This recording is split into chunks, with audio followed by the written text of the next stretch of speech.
What's up, YouTube? It is your boy JB, and I'm here with a review for Love and Hip Hop Miami Season 3, Episode 8, I believe this is, and it's titled The Ugly Truth. So you guys, without further ado, let's go ahead and just jump into this video.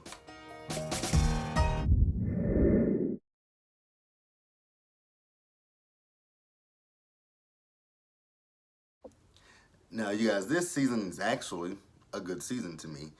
I've enjoyed it. I know that I think that they filmed their reunion on Sunday. I'm not positive about that. That was something that I heard heard that they were filming a reunion Sunday. But nonetheless, the reunion is it's either filmed yesterday or Sunday. I don't know. But let's talk about this episode real quick, you guys. So this episode we saw in the beginning. I'm not going to start where it actually started up at. We're going to talk about Briscoe. So we saw Briscoe. So Briscoe was out with his girl, Cello, and their son, Britton. And, you know, he's just telling them how he misses them, how he wants his family back at this point. And, yeah, he wants them to be back together. You know, he wants her, Cello, Britton, and their son, British, to be one again. I'm like, wow. Someone really loves the UK, huh? Britain and British. No, I'm not knocking the names. I'm just like, wow. I mean, it isn't literally the same place, but you know, not gonna go there. Definitely not gonna go there. You know, he starts to talk about his. You know, he's talking about this thing with Trick. You know, Trick being arrested, Trick doing the drugs, and you know, it's just kind of making him think about himself and you know how he used to be doing. He used to do the drugs. But, you know, now that he's out of jail, he's weaning himself off of it. You know, the way Briscoe talks about being in jail, you would think Briscoe was in jail for like 20 plus years, maybe 10 plus years. You would really think that he was in jail for a very long time instead of 3 years. I know 3 years can seem like forever when you're in there, but God, the way he's talking is just like he was in jail for, you know, he was in there for some time. But nonetheless, you know, he wants his family back. So then we do see Trick, Trina, and Joy. So Trick met up with Joy, who was at this, you know, aerobics class with Trina. What they're trying to do is get Trick to get himself back in shape. How do I feel about that? I feel like if Trick wants to get in shape, Trick is gonna do it himself. You can't just take. I mean, you can take him there, but I mean, look at how he was. Look at how he was dressed. I'm pretty sure they didn't tell him where they were going, so that's another thing.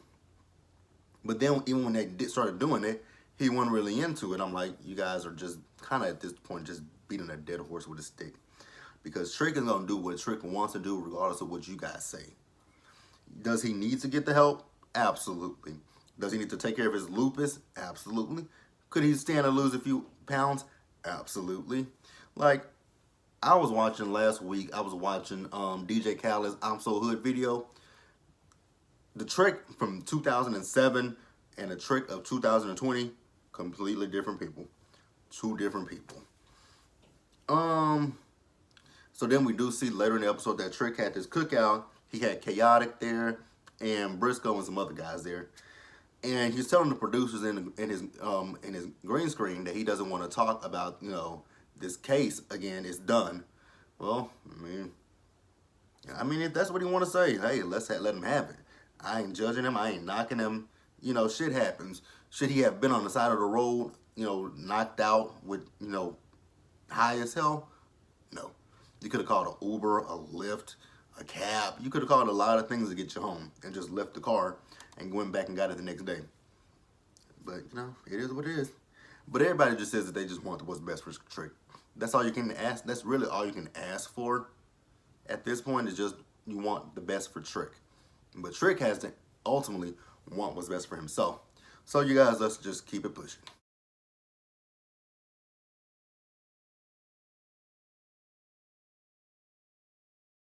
All right, you guys. So I'm gonna knock Primadonna out of the way real quick.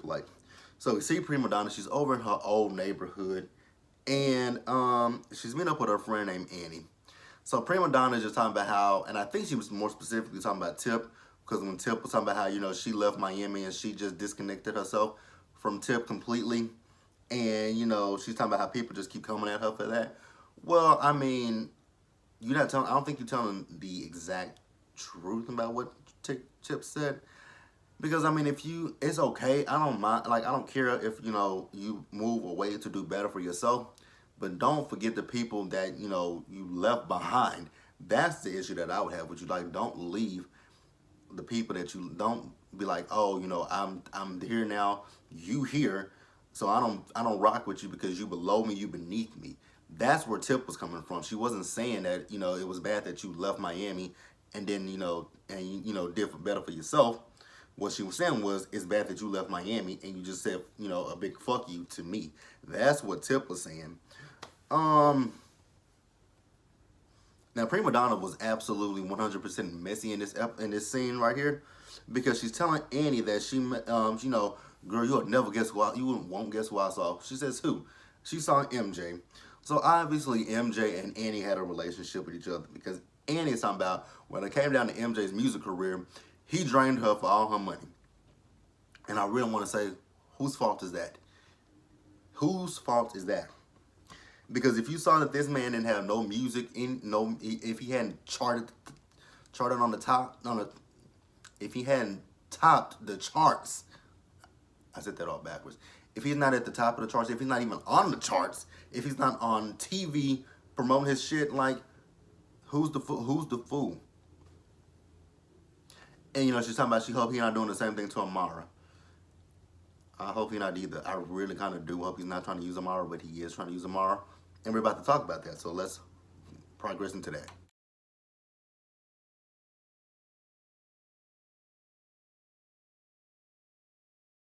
All right, you guys. Next up, we got Amara. So Amara actually opened the episode up. So we saw Amara. She was talking to her mom about her performance. Her mom was giving her, congratulations for the, the performance that she did. And she's gardening as well. And Amara's like, why are you doing this? We got people that can do it. She's like, nope, I want to do it. So then, they talk about her dad and how she had a conversation with her dad.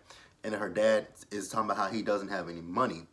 And her mama looked at her like, see, I told you he was up to no good. Like, he's coming to you because you are Amara la Negra. And, her mama just don't see it for him. And I'm like, okay. And then, Amara tells her that, her dad was like, well, the reason why he wasn't around when she was a kid is because he didn't have his papers. Now, I said last week that I understood that, but then after I thought about it, I'm like, I don't understand it. Because I don't necessarily know how old Amara is, but the thing that her mama said something that I thought about, I'm like, that makes a lot of sense. It's fine that you don't have your papers, but does that mean you don't have any kind of communication with your daughter? Like, you don't write her, you don't try to call her? Like, make that make sense. Because yes, you might not be able to physically see her, but you can write her, you can call her, you can do a numerous amount of things, and you still can have communication with her. And even in the late 90s, early 2000s, there was the internet, there was email, so you could have emailed her, you could have done a lot of things. You just chose not to do those things. So her mom was just a little bit apprehensive and a little bit worried about Amara letting her dad back into her life, which I absolutely understand it. Because her mom is the one that did so much for Amara. She went without, she did this and this, and so I am on Amara's mom's side, but I'm also on Amara's side. Like, he needs to help. I don't want to tell him no. So what am I supposed to do? So I got both sides of the I got both sides of it. Like, I definitely understand it. Like, I'm his daughter. What am I supposed to do, mother? Like, yeah, I mean, I get that. Because I'm not in that situation per se. But I do have my birth mother is, sick. Excuse me, y'all. She is sick. She has, some kidney problems. And she reached out to me, just like, actually, almost, only difference between me and Amara is I'm not on Love and Hip Hop. I'm not in the music industry. I'm not a famous person. But, she did reach out to me. But thank God she hasn't asked me for a kidney. But, so I understand that aspect. So then we see Amara and her shadow go down to get a dog. And I'm just like, oh, God. He wants to reward her for her hard work. She's like, I don't want a dog. I don't want a child either, but I don't want a dog. A dog is the same responsibility as a child. So I'm not ready. I'm not ready, Julian. Not Julian. I'm not ready, MJ. I just ended my relationship with Julian. So I just don't, I'm not ready. So, he tells her, you know what, baby, I'm not trying to pressure you into having kids. But you are pressuring her into getting this dog, and she is correct. A dog is just like a child. You have to feed a dog. You have to give dogs love and attention. You have to walk dogs. You got to do a lot of you got to treat a dog almost like you do a human child. Like, that is a big responsibility. So then, they're talking about, he's talking about Amara and her management, and he goes one step further. I'm like, I knew this shit was coming. He said, how about I manage you? I said to myself, oh, hell no. Hell the fuck no. Amara, run. He's trying to use you. He is trying to use you. I wonder, I don't know if he's trying to, I feel like he's trying to use it as a come up on himself, but fuck that. No, Amara. Run for the hills, girl. Run. But let's move on, you guys.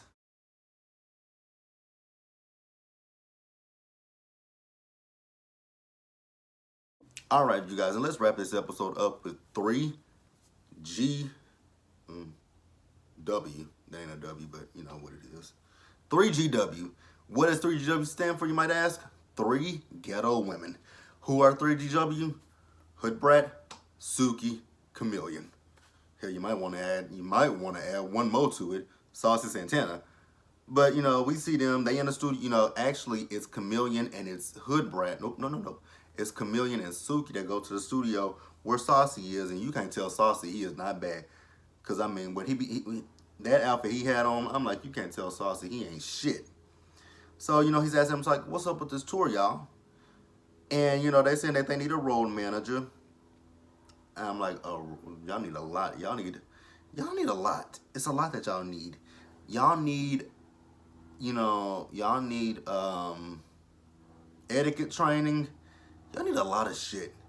Y'all need a lot of shit because y'all are completely rough around the edges. So then Saucy tells them that he's having a release party for his, I don't know if he said mixtape or his album or single, whatever it is. So, he's talking about who all he wants to invite to the party. He does not want to invite Tip to that party. But, Suki says, you know what, maybe you should invite Tip. So he says, you know what, go ahead and bring her. And the reason why he doesn't want Tip at the party is, if you guys remember, some late last year, actually, when they were filming this show, this season, he got shot. And I actually remembered that when it happened. It was all over the blogs. So what happened is Tip went on social media. They said she did a lie, but it wasn't a lie. She said it was a recorded video where she was talking about what happened at the club, how, he pulled his pants down and had a thong on, and, he was just messing with security. But that does not give anybody any reason to shoot the boy. I don't give a fuck what he did. That doesn't give you reason to shoot him. So, yeah, what Tip was saying made no sense to me. You can't justify somebody shooting him. Like, you can't justify that shit. So then we see 3GW plus Tip at the strip club. And I'm like, so we're holding interviews at the strip club? Mona, what the fuck is this? So, like I said, 3GW plus Tip. So, they're talking about what they want out of a manager. So, Hood Brat wants someone who's professional, someone who's going to keep them in check. Suki wants somebody that's going to sling dick and eat cat. I'm just like, oh my God. And she want her wings and liquor. I'm like, wow. Oh my God. Wow. And then those people so the one girl that they met, I'm like, this is not serious. This is not serious. And then they had another guy come out with some tight ass clothes on. I'm like, those clothes are hella tight. They're gonna pop.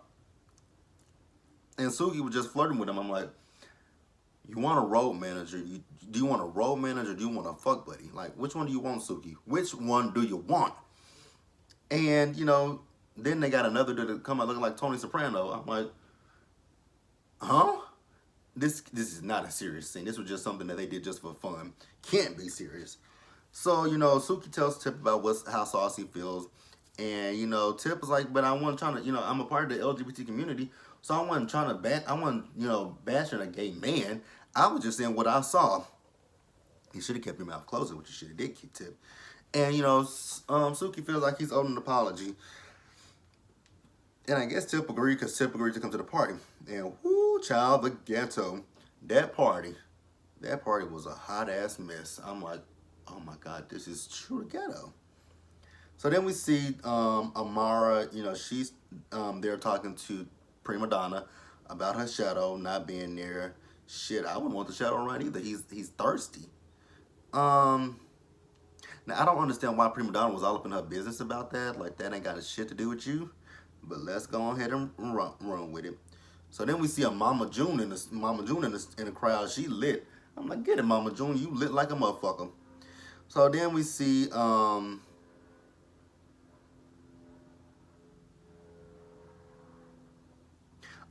okay. I was trying to read up what this is. So then we see you at the top, aka Alvin.